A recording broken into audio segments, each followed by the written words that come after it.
technical issues. Right, let's get some. There we go. How's the sound? So 2 days ago, I was like, I'm not going to bother doing this anymore. And then no one else can do it like me. The ego comes in and it goes, yeah, don't bother, blah, blah, blah. You get the mental chatter, no one watches it and all that. And then all of a sudden, you're just like, now more than ever. So I've done mine. We want a message for the collective. I did do a title and everything, so it's Happy Beltane, Happy Full Moon. For some reason, I pick up on the moon before it happens. But again, you know, there's all these reasons why I think I do it on the moon and on the new moon, because I tend to process the moon before it happens so that I can read for the collective. And so yeah, protection of the highest level, messages for the collective, the energy. Everyone was a bit aggy today, I noticed. So what's the message? What's the opportunity around this full moon in Scorpio, which is obviously like the sting in the tail. It's got that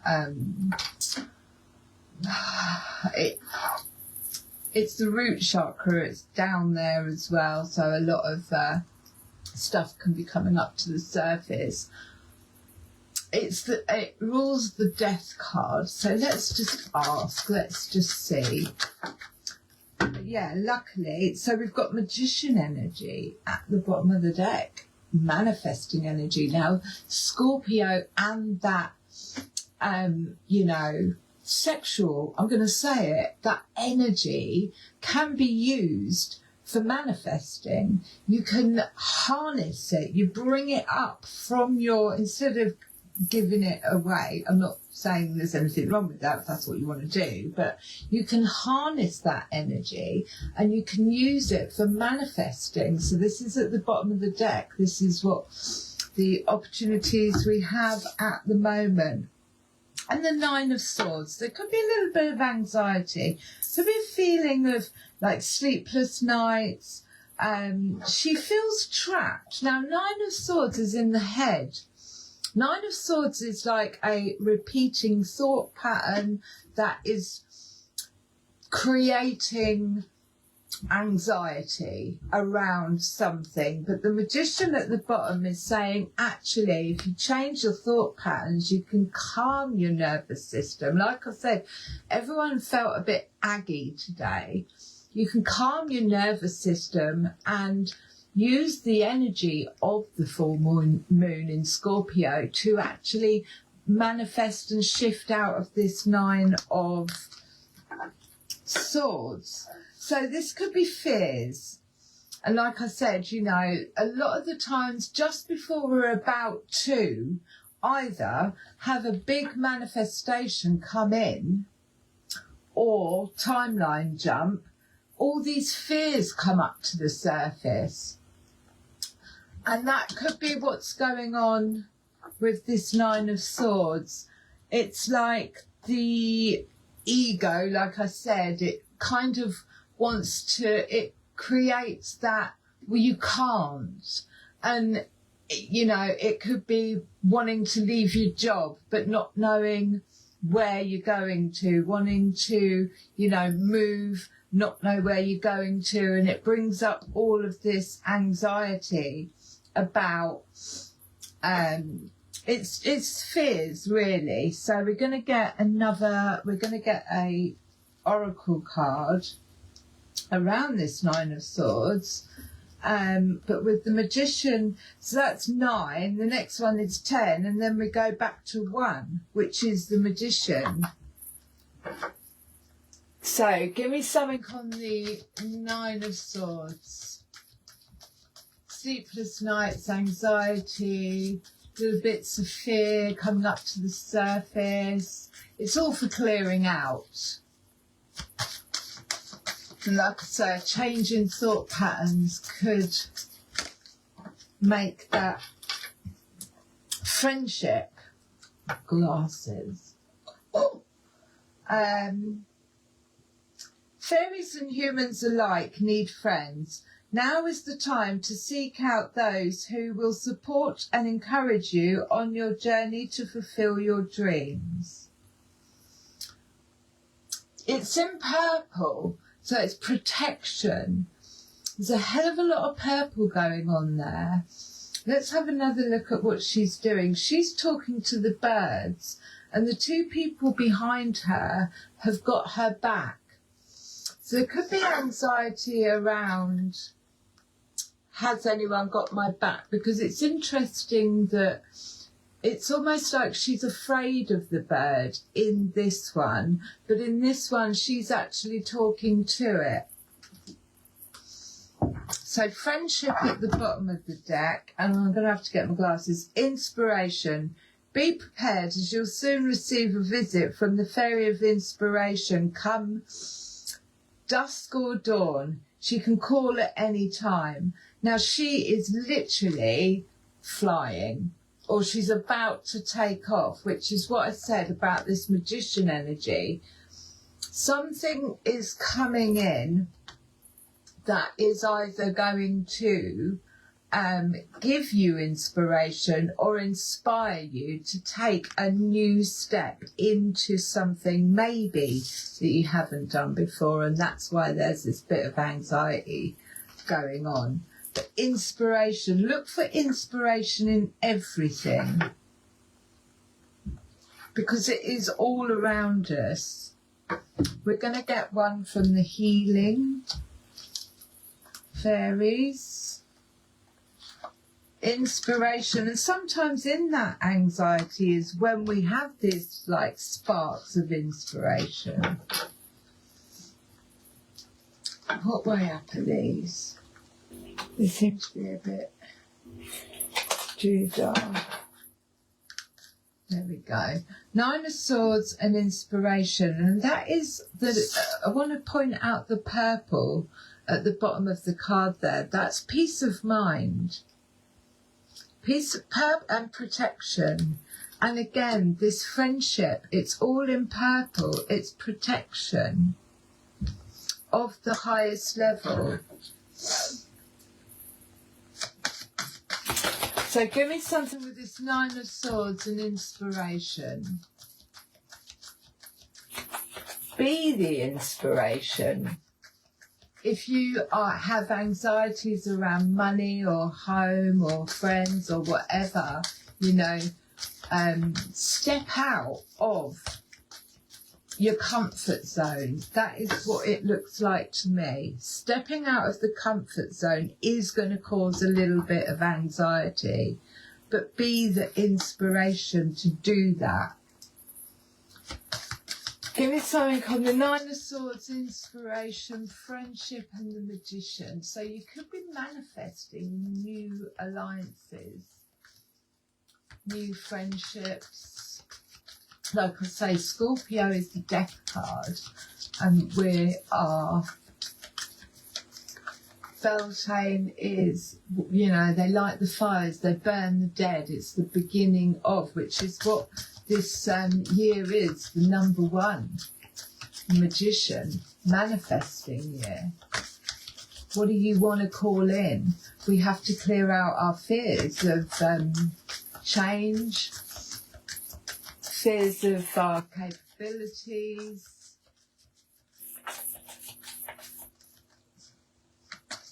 So what can we have with the Nine of Swords, inspiration and friendship, and the Magician?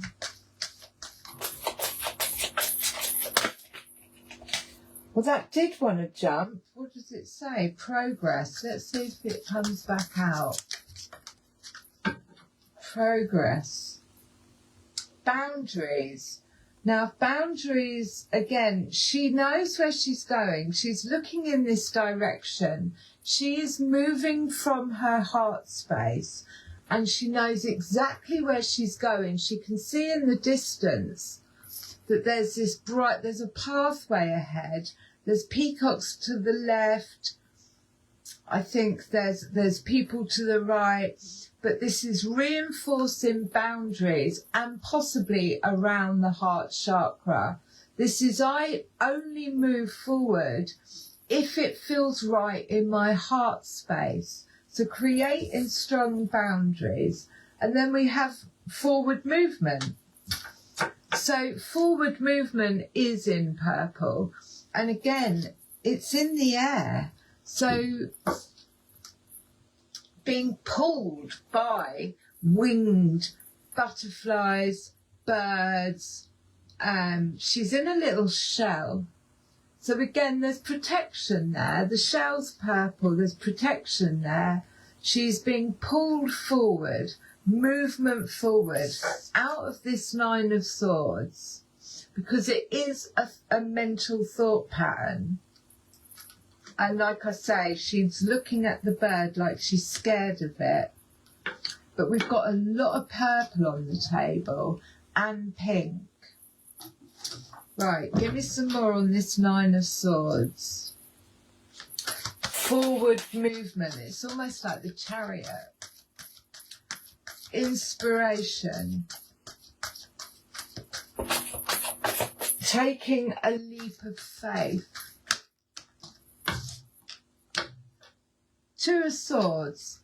Back and forth in the headspace. So they're looking at this rose and they just don't know whether they can trust it or not. It's gone blue. So one minute they're like, yeah, it's all right. The next minute, no, it's not. Yes, it is. No, it's not. It's going back and forth in the headspace on a decision. Shall I? Shan't I? Shall I? Shan't I? But again, it's purple. And then there's clarity. So the Ace of Swords represents the truth, piercing through the rose, illumination around something. That's Two of Swords. Break that down, put them together, that's Three of Swords, that's heartbreak. But the Ace of Swords comes in, it's piercing, clarity, truth and illumination. And then you've got, that makes 10. 10 swords is movement forward. There's no going back from 10 of Swords. Let's get some more. Let's get some more.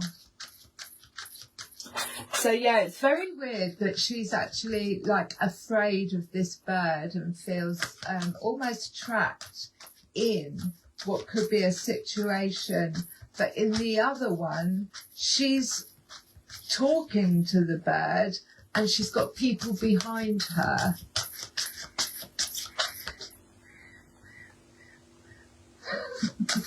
And it's almost like, it's all right, you know, she talks to birds.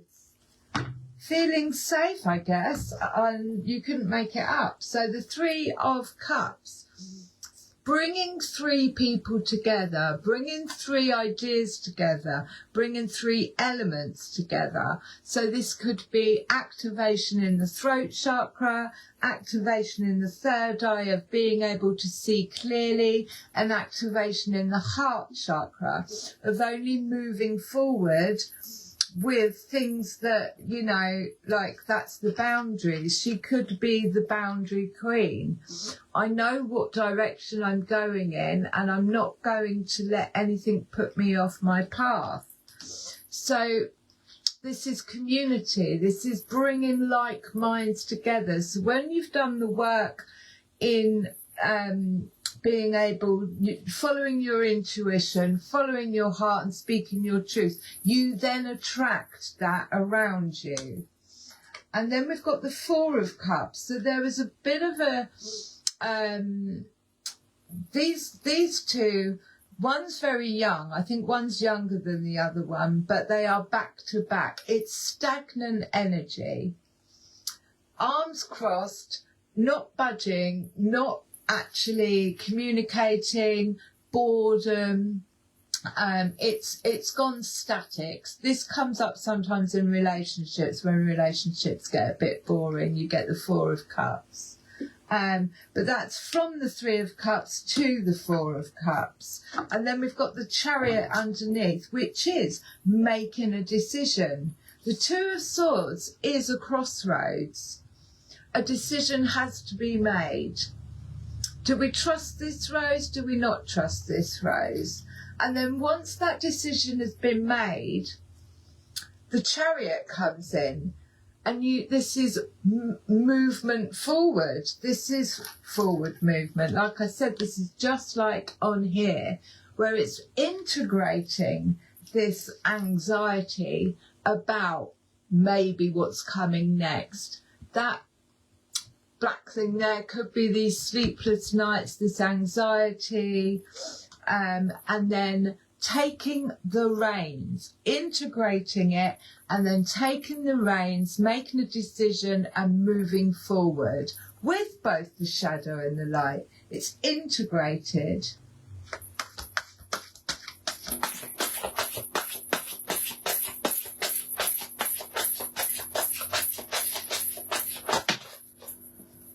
King of Wands.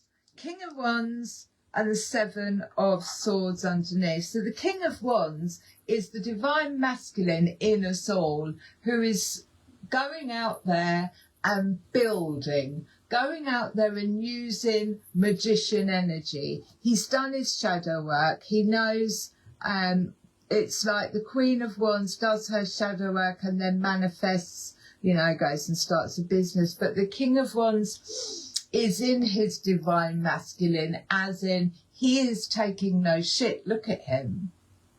He's got his wand in his hand and he's like, I'm going out into the world and I am going to create. So this Chariot moving forward is asking us to step up, step into this King of Wands energy in fire, to move forward, to create. And he's got this roar about him. Now the Seven of Swords is, again, it's in the mind space. So the Nine of Swords and the Seven of Swords are very similar. But the Seven of Swords, she's siphoning through the water to see whether it's pure or not. Where are the intentions? So the Seven of Swords can be either strategically planning for a new business or new venture, keeping you up at night, possibly with a bit of anxiety, or it can be, Seven of Swords can be manipulative behaviour, manipulation to, like playing chess kind of thing. Seven of Swords, she is looking at, and again, it's like with this Two of Swords going back and forth. They've both got blue roses, and I think these roses are dead, and that's why they're blue. And she's trying to water it. She's still trying to pour water into it, but it's dead. It's not worth it. It's not, it's done. So there could be some Queen of Cups at the bottom.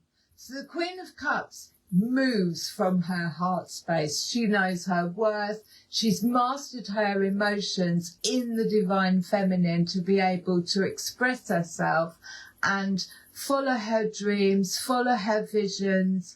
She doesn't do anything unless it fills her cup. And she knows her worth. And she is very much like this boundary queen. Queen of Cups at the bottom. So after going through all of this, there's movement forward and inspiration. Moving into the divine masculine. There was some Seven of Swords, which is a little bit of foul play, really. Nine of Swords. I'm going to get the old... Oh, and that's what the full moon does. It brings it all up to the surface, brings it to light, so that we can transmute it and move forward. Right, give me something on all of this. The Nine of Swords. What's causing the Nine of Swords? Anxiety, fears.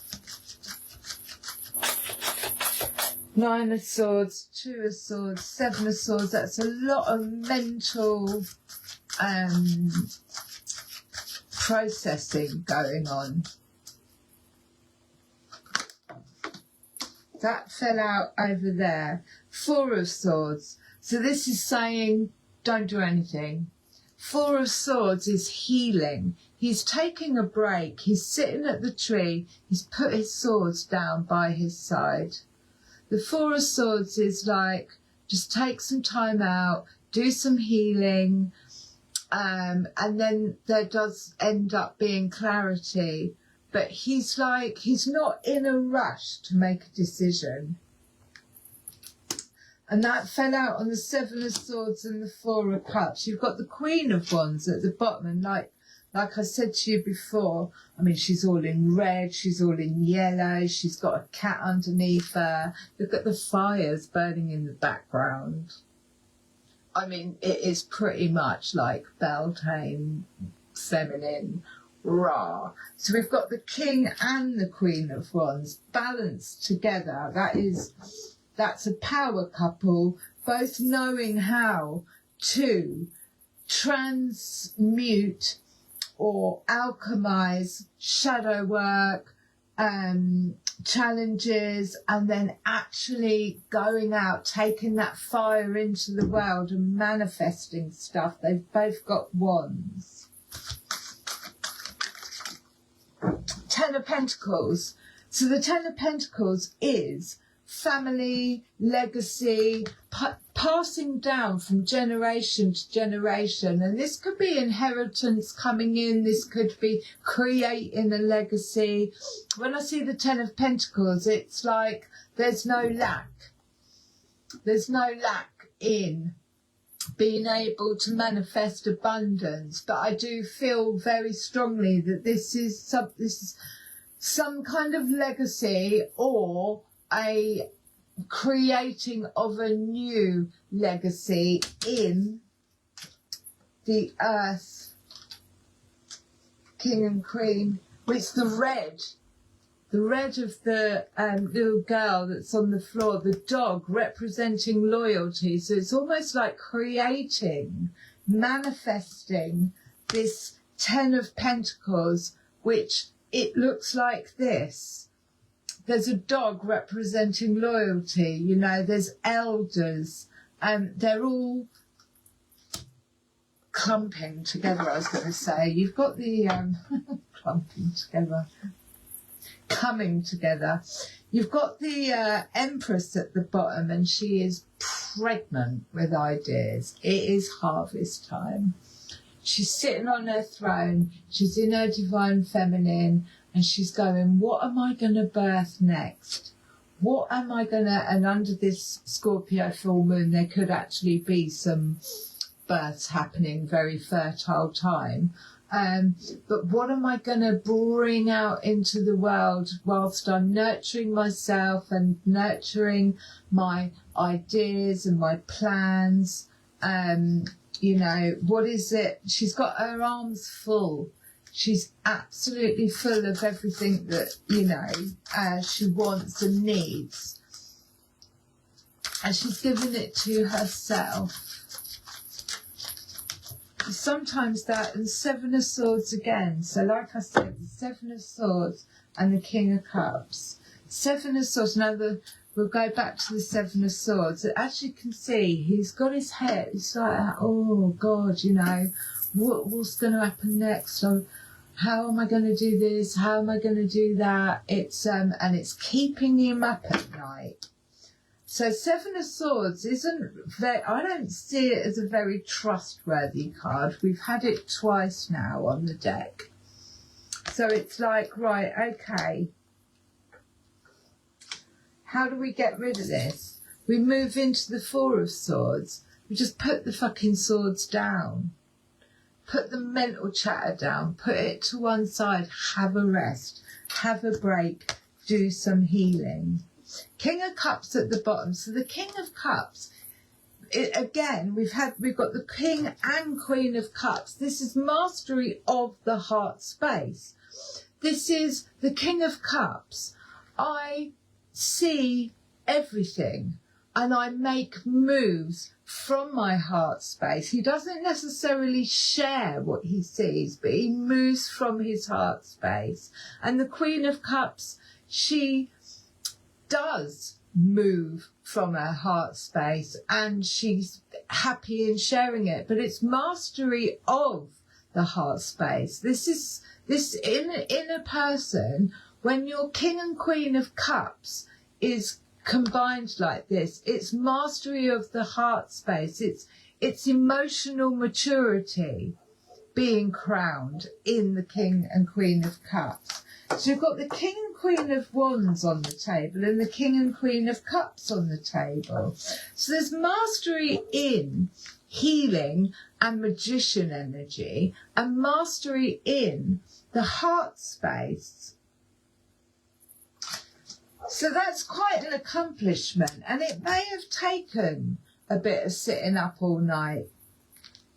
Bottom of the deck, we've got the Seven of Pentacles. The Seven of Pentacles is keep going, keep learning, keep weaving your basket, learning new skills, mastering new skills, then bringing it up to another level, perfecting what you already know and then taking it up to another level. I love the fact that we've got all the old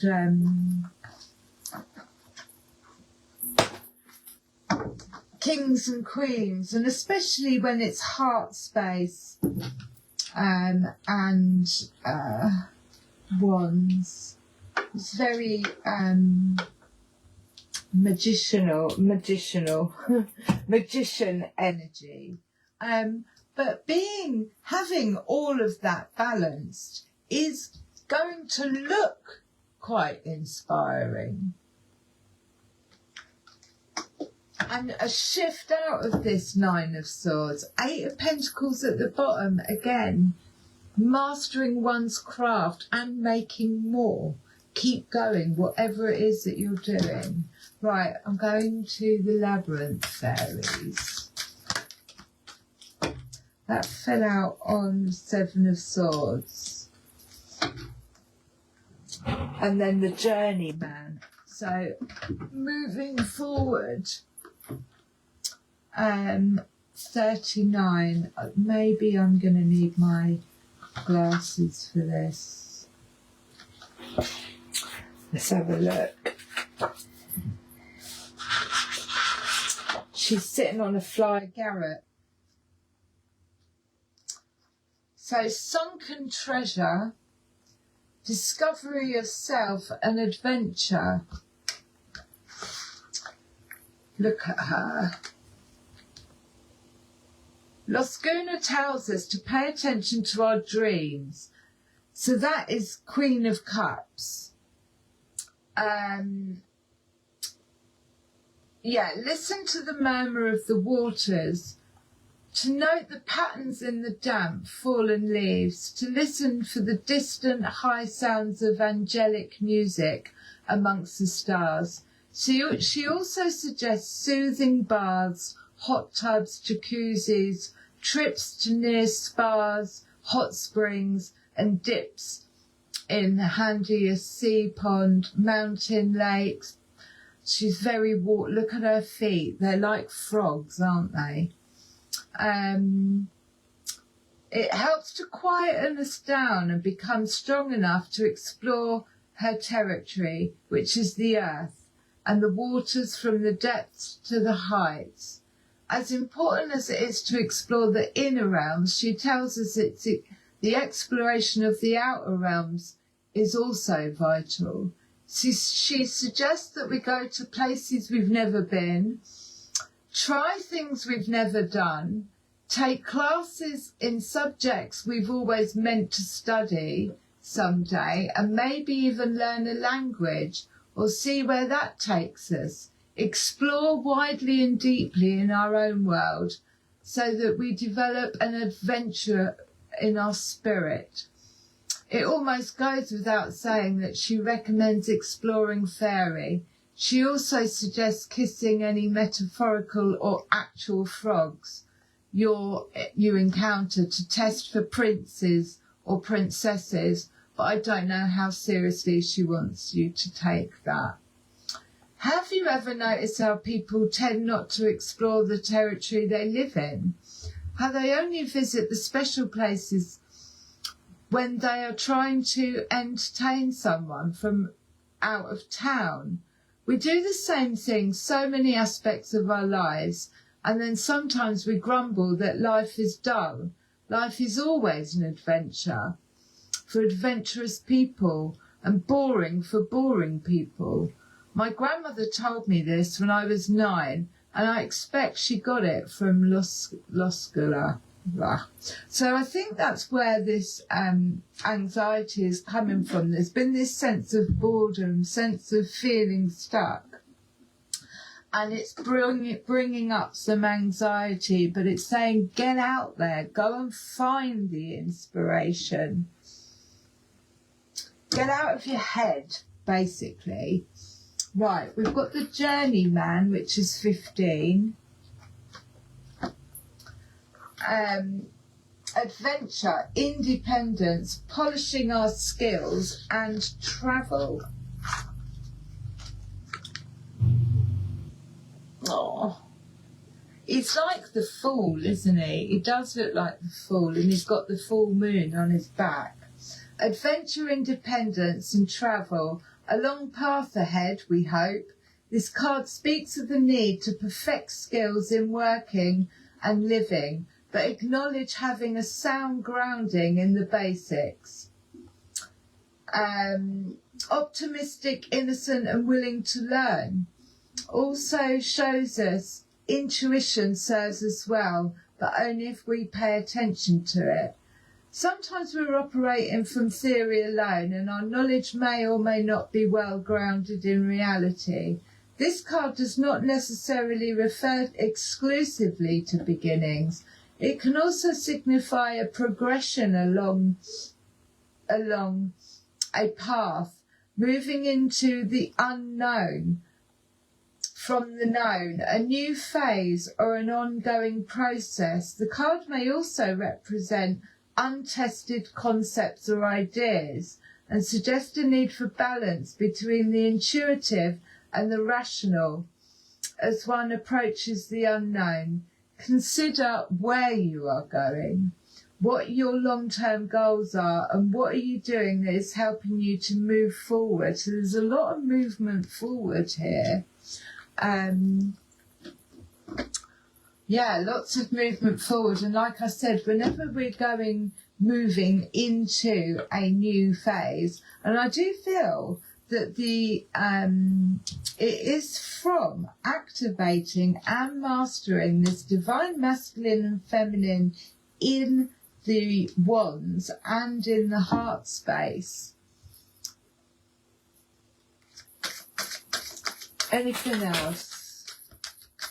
Could be causing a little bit of anxiety, but remember, the anxiety really is the ego trying to keep us in comfortable situations, really. That's what it boils down to.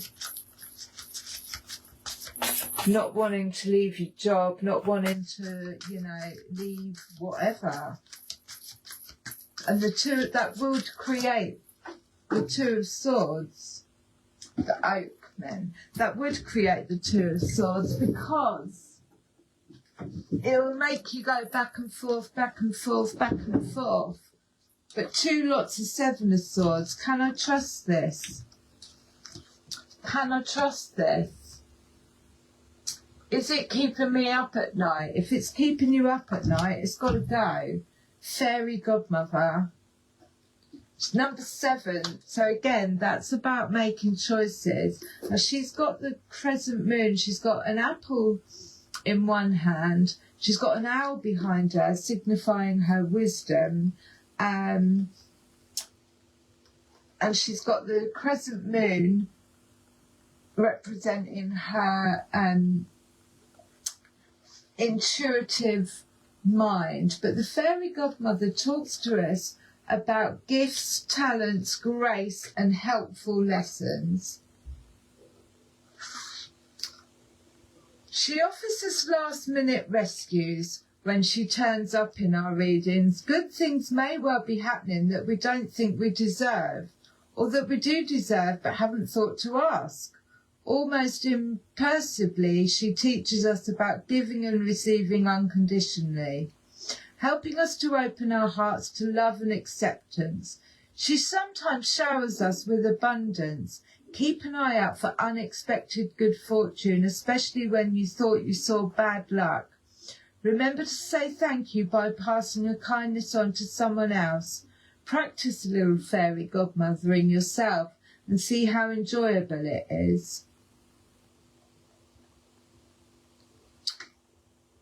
She's the only one that wears the crown of stars, flowers and branches, which says a lot about her. Luckily, each of us have a fairy godmother to provide the extras that our guardian angels are often too busy to think about. Grace is the good fortune we get from the universe, even when we don't deserve it. In fact, deserving it or not is not the issue. We are, and therefore we are loved. It's that simple.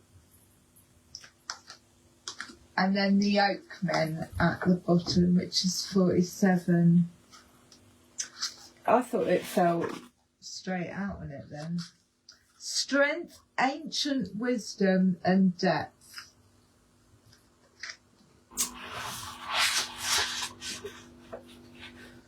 This card depicts strength and wisdom of age.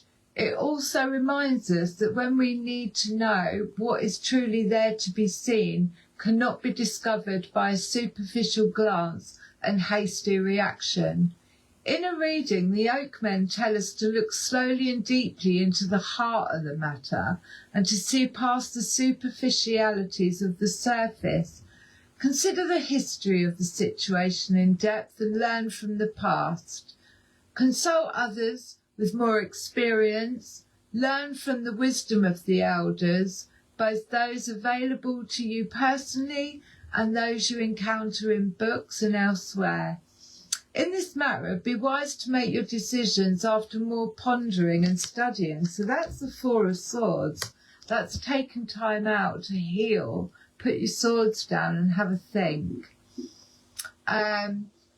Learn from available personally and those you encounter in books. In this matter, be wise to make your decisions after pondering and studying the situation. Consider motivations. Take action only after thorough deliberation. The Oakmen tell us that haste may not at this time tell us that haste may be at this time our worst enemy. They also suggest that we might learn a lot from the trees. Consider the trees and their wisdom and connect with the wise old one and ask for help. Topsy-turvy's underneath that. I'm going to close with Earth Magic. So yeah, the inspiration. She is about to go off on a journey. We've got the journey man. There's lots of movement forward here. Taking a new direction. Well, the Magician is number 1, so it could be something you've manifested. But it's after mastery of all the wands, up to the King and Queen and all the cups. Mastery of responding, not reacting. Doing the shadow work and then alchemizing what it is you've learned to manifest this new beginning.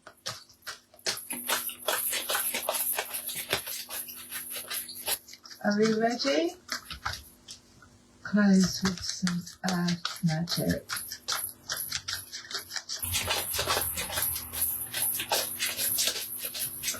don't think so. Guys, they don't just give me one, do they? Sanctuary, cave. So he speaks for himself. They just don't give me one. So we've got the full moon completion. I love it. I mean, like, I'm not going to moan. And we've got wolf instinct. So obviously this is about tuning in to your instincts. Let's have a look at this. We've got desert, which is vision quest. I've not seen that one before. Now, obviously, the wolf and the full moon kind of go hand in hand, really, with where we're at the minute, tonight. But I want to have a look at...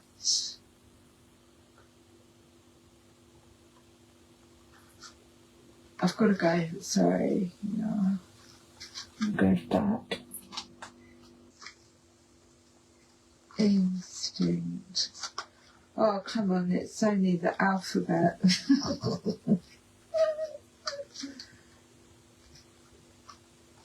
I. Instinct. It's not working. Island.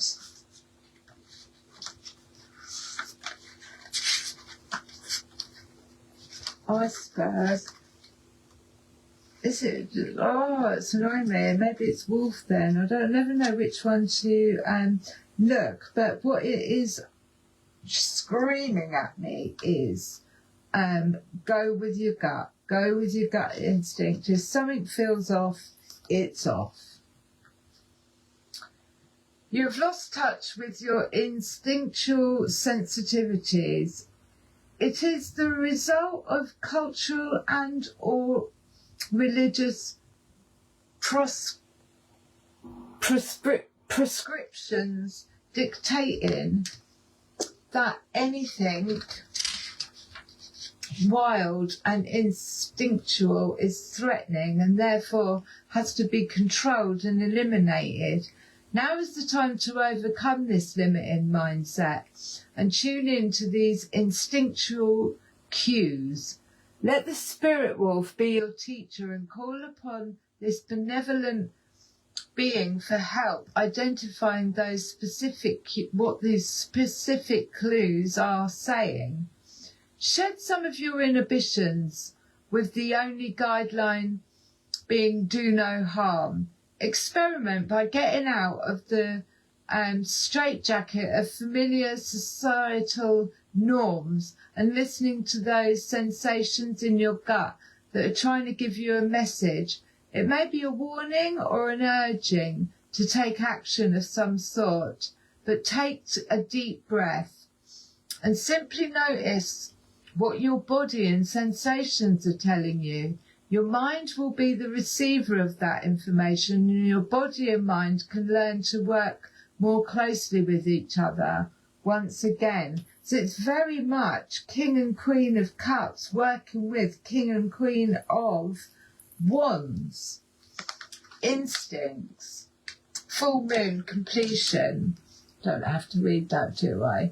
It's the ending of and the beginning of another circle. But I want to circle.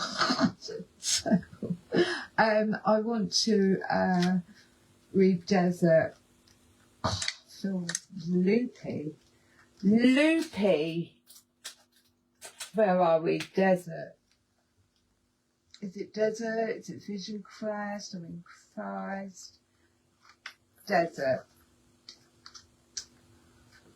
A vision quest is a process whereby you spend a few days in the wilderness alone. Typically, you carry only water and some sacred items with you, and you spend most of the time praying or meditating. Many who have completed a vision quest assert that it is a powerful and even life-changing experience and report vivid and profound revelations.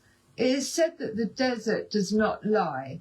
So partaking in this can help you discover the truth about your purpose, or at least give you some clues. It's time for you to go on a vision quest. Designate a place in nature in which to dwell, whether for a couple of hours or a few days. Spend the majority of your time while there praying and meditating. It's best to be in a location where you can truly find solitude, even if it's in a quiet corner of a park for an afternoon. Wherever you go, take your question, concern or challenge with you into prayer or meditation. Allow it to float around in your consciousness and watch what shows up. This is one of the more powerful cards. By drawing it, whatever other messages you may have received are amplified threshold. I love you lots.